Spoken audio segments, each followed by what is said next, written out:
सरस्वती। जय हिंद, जय भारत। अभी आप लोगों से हम चाहेंगे कृपया करके थोड़ी देर शांत रहें। आप बच्चे जहाँ पे हो वहीं पे बैठ जाओ, ठीक है? थोड़ी देर के लिए बैठ जाओ। आप लोग शांत रहिए। और यहाँ पे आए सभी बड़े बुजुर्ग जो भी, सभी को मेरा चरण स्पर्श, छोटों को ढेर सारा प्यार।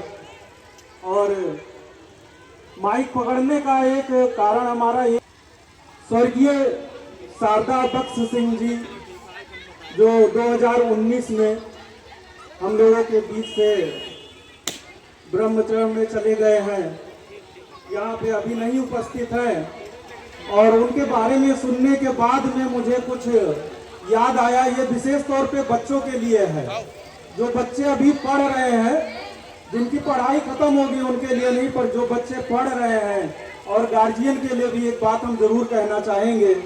और धन्य है माता जी आप, जो आपके दो सुपुत्र हमारे बड़े भाई श्री स्वतंत्र सिंह जी और उत्तम भाई, जो हमें लगता है कि इनसे बहुत कुछ हमको सीखने को मिलता है। और ये संस्कार कैसे समाज में रहा जाता है, कैसे लोगों के बीच में उठना बैठना चाहिए, कैसे बात करना चाहिए, संस्कार सीखने की जरूरत है।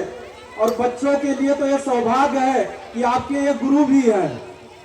अगर हम बाहर से आकर इनसे कुछ सीख सकते हैं तो आपका तो बहुत बड़ा सौभाग्य है कि आपके बीच में हमेशा आप दोनों भाई बने रहते हैं और समाज में भी जुड़े हैं, राजनीतिक भी कार्य करते हैं और समाज से जो भी सुख दुख का कार्य होता है सब में बढ़ चढ़ कर हिस्सा भी लेते हैं।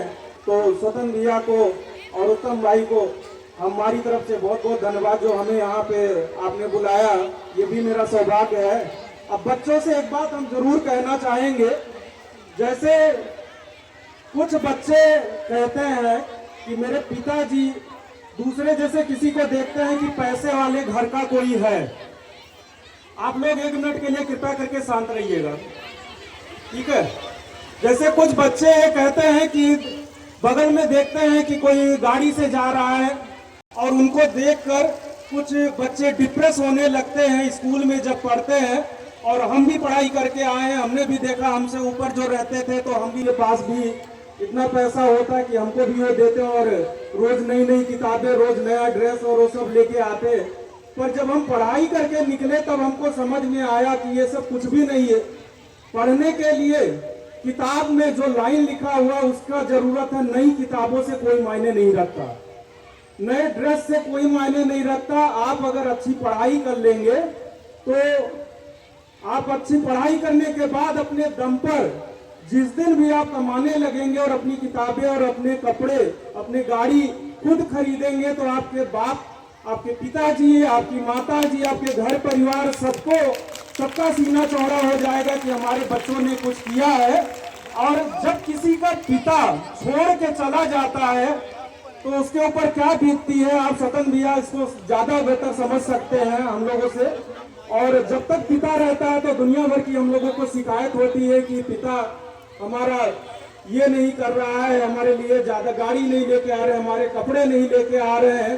तो एक कहानी हम सुनाना चाहते हैं, एक छोटी सी कहानी है जो हमें लगता है ये हम सबको याद रखना चाहिए। जब तक पिता जिंदा रहे उसका क्यों इज्जत सम्मान करना चाहिए।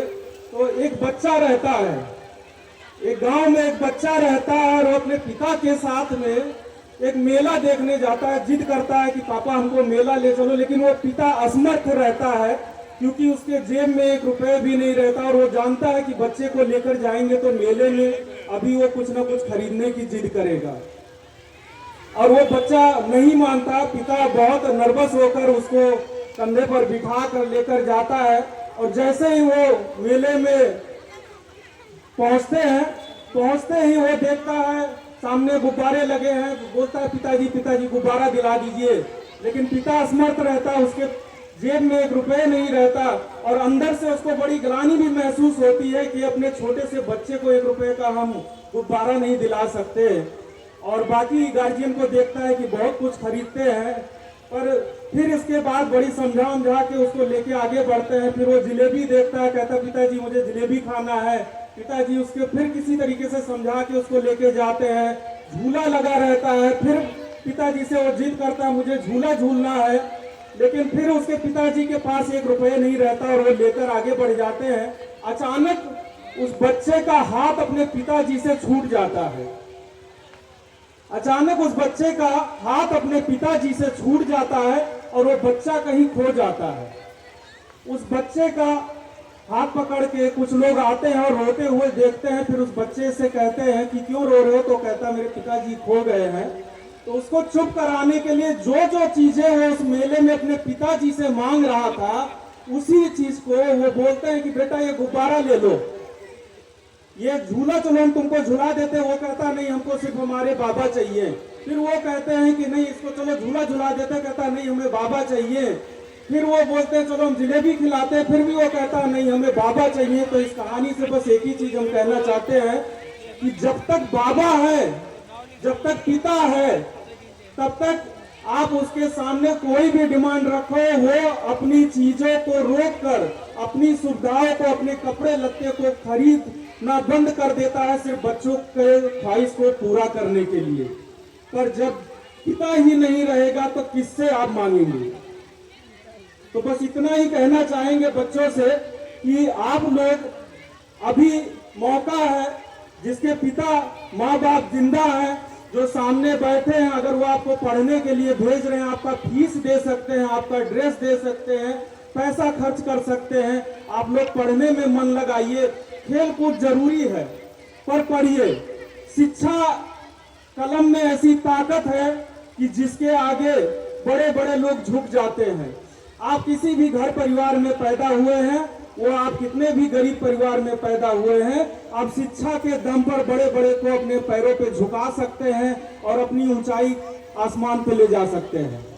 तो बस इतना ही बच्चों से कहेंगे कि बहुत अच्छे गुरु मिले हैं, हमारे बड़े भाई भी हैं, स्वतंत्र भैया, उत्तम भैया, आपको हम बराबर देखते रहते हैं, जब से हम 10-12 सालों से आए हैं बराबर देखते रहते हैं। और आपका बहुत बड़ा सौभाग्य, आप लोग पढ़िए। और हमारा आना हुआ है और आते हैं देखते हैं, पर बराबर हम फेसबुक पे या सोशल मीडिया के द्वारा इस स्कूल में बच्चों को देखते रहते हैं। एक बच्चा अभी आपके पास आया था कुछ दिन पहले, शायद ITI या कहाँ पे पास आउट होके आया था, आप और उत्तम भैया बैठ के कर रहे थे। हमको बड़ा अच्छा लगा क्योंकि उस पोजीशन पे पहुंचने के लिए लोग हम लोगों के साथ में वहाँ दिल्ली मुंबई सब तैयारी करते थे, फिर भी नहीं पहुंचते थे, और आपके स्कूल से वो बच्चा निकल के गया।